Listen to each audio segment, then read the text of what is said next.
Hi, this is Brant with Zinger. We're going to assemble a CRP today. We're going to get started. Open the box, take the arms out, set them aside. We'll take the back out, set it aside. We got the seat assembly. This is going to be the first piece we work with. Crossmember and hardware. The instructions. I think we'll watch the video instead. So, the chair comes with all stainless hardware. In this case, with the Adirondack chair, they're all the same size, so we don't have to worry about any differences. So we'll just pour those out so we can get to them. Now, all of these come with, like I said, stainless hardware. These are combi drives, which means you can use Phillips or square drive. We highly suggest a number 2 Robertson, otherwise known as a square drive. With the stainless, you'll get less chatter and your hardware will look nicer. So, that being said, I'm going to move back here. I've already got the bit loaded in my drill. I highly suggest a drill. You can do this by hand, but it will be much more laborious. So, we're going to get this going on. I like to turn it this way. And the first thing we'll do, they've already had these semi-attached. We're going to swivel this around.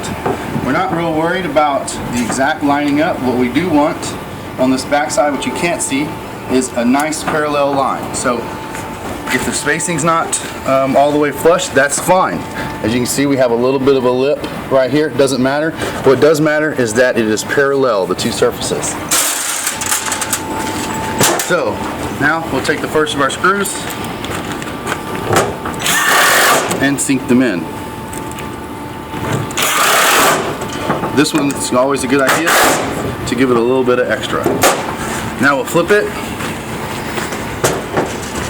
like this, and we'll do the same thing. Make sure it's flush. See, in this case it's slightly different, but the chairs are very forgiving. It will not be the end of the world. I would just keep going and not try to reset it, because they do get the in and out correct. So we'll tighten this. Sometimes you gotta hold it. It's gonna want to rock on you. We'll tighten that, and don't forget, whoops, to tighten your third screw. So now we got this assembled. It's a little bit precarious, but it will sit there. A good sturdy table is real important for this.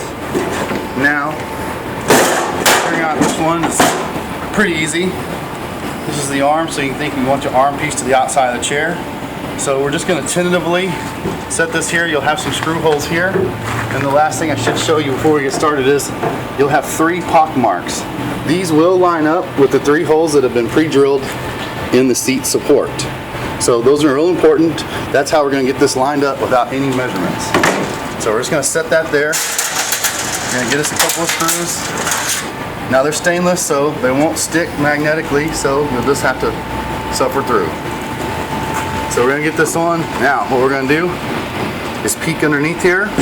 I like to start with one of the screws that's furthest away. And you can see how it's coming through. And now you can see the little pock mark. And we're just going to touch it to that pock mark that's in there and just get it to just start. That's all, just to barely grab. And then we'll take another screw, and then we're going to do the one that's closest to us. And it's hard to see in that gap, but you can see the little pock mark in real life when you're there. It's not a big deal. Get it touched in there, hold it down, and sink it all the way. Now I'll go back, tighten up the first one, like that, and we'll do the third one. Just like this. Okay? Now, sometimes you can do this step last, but for the sake of saving time, I do this step now. So this is our cross member for the front. We will stick 2 screws in the pre-drilled holes. There again, there's pock marks in the end to tell you where they go. And we're just going to touch the 2 screws to them, rock the chair back so it holds itself, hold that in place, and sink your screws. It will be a little bit in the way for the next phase. I'm going to have to flip it one more time. but it saves you having to go back and try to pull the leg apart later on. So, same exact thing we did.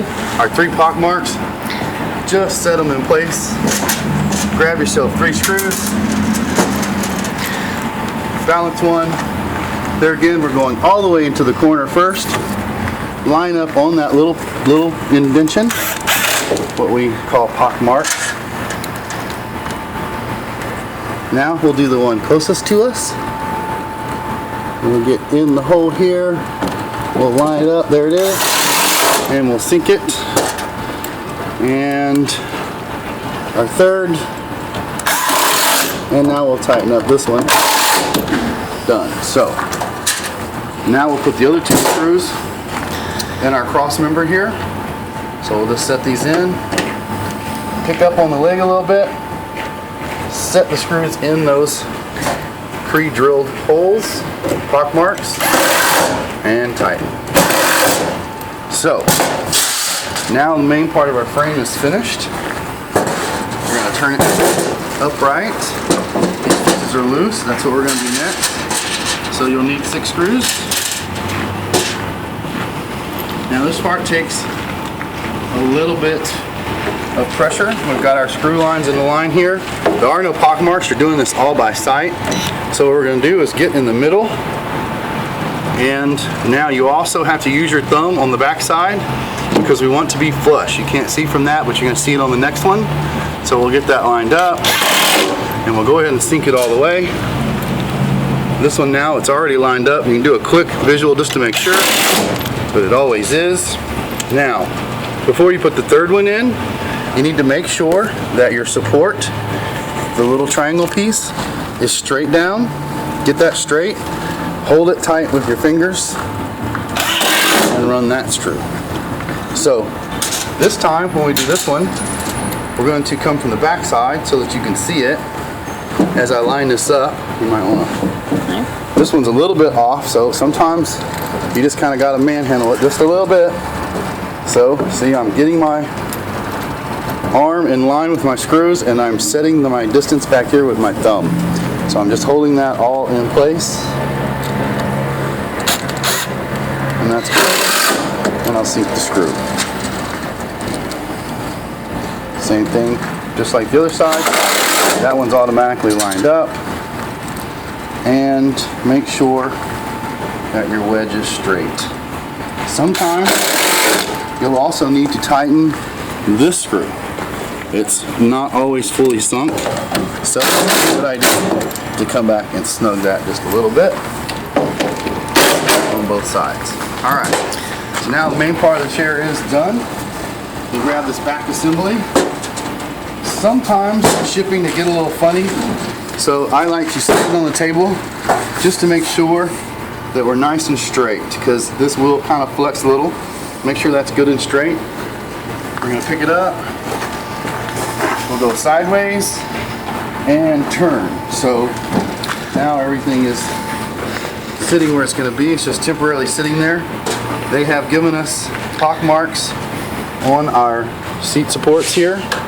So we're going to take a screw, push it through, set it in that. Now, just loosely get it tacked. I need 3 more screws here. I'm going to take 4 to the other side. They usually give you an extra or 2. So we're going to go and do the same exact thing over here.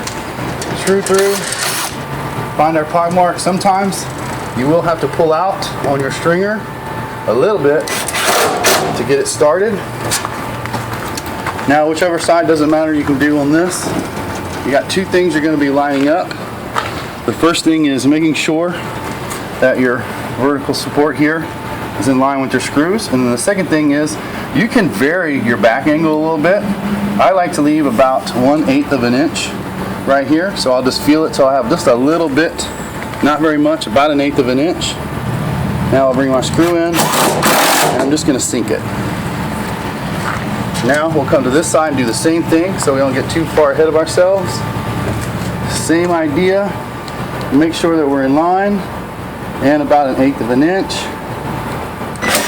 And sink it. So now see, these both have just a little bit of an overhang. and we're done. That being done, everything's lined up now. So we're just going to fill in the holes. And when you do this one, you'll want to tighten up that first one that we had left loose. Same thing. Same thing. And the last one. And your CRP is assembled. I think the table is paramount to getting it done right. You need a really nice stable surface. They tell you about using the Bosch. I just find it's too hard to hold everything in balance. And it's done. Cold beverage and you're ready.